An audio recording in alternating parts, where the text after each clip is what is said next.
Trump University are kept secret from the American people. Oh, poor little Donald is shaking in his high-priced Italian loafers, begging the court to protect him, terrified about what happens if those videos go public and he's held accountable. Are you scared, Donald? Well, you should be. We're coming.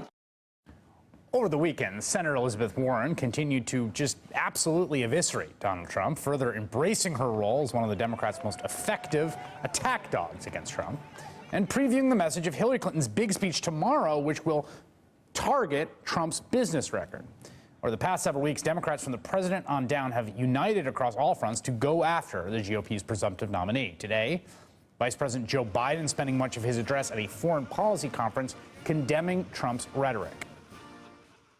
Using torture, threatening to kill innocent family members, indiscriminately bombing civilian populations. That not only violates our values, it's deeply, deeply damaging to our security.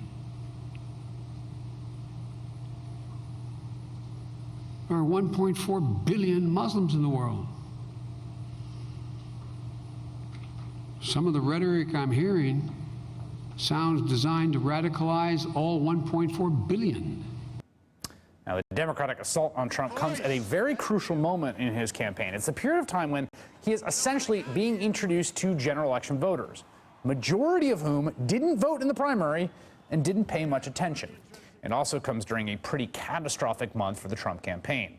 A campaign plagued not only by the seemingly inexhaustible supply of opposition research on their candidate from his decades in public life, but also by the fact that Trump keeps saying really offensive stuff.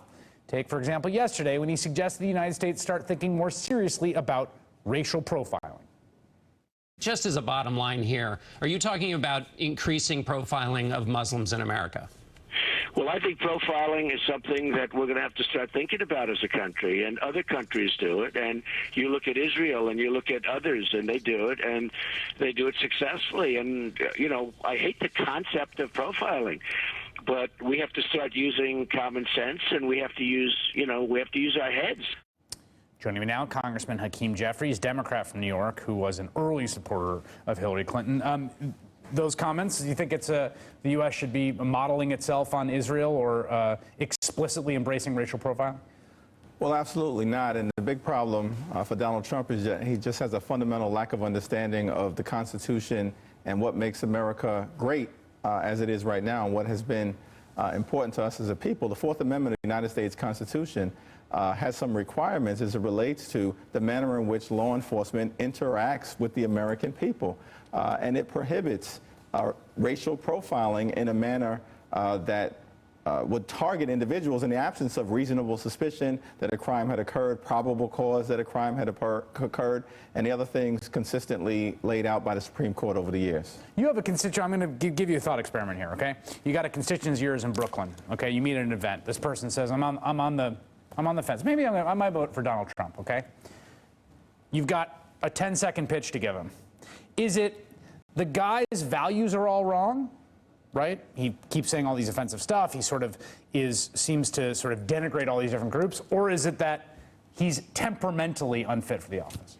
Well, he's a fraudulent failure who would be dangerous to our democracy in ways that would undermine all that is important to America, who we are and who we need to become as we continue to move forward.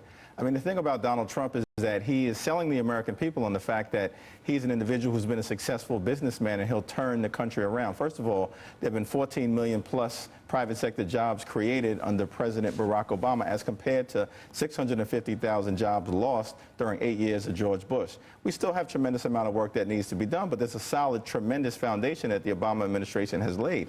And Donald Trump is not the one, given his consistent failure across a wide variety of business endeavors. Trump Airlines, failure. Trump Casinos, failure. Trump University, a failure and a fraud. This is not the person to be our commander-in-chief. You know, there's been some reporting recently about how he has had a habit of saying he was going to give the proceeds of something to charity and then not doing it. Trump Vodka was one example. Trump University at one point, he said.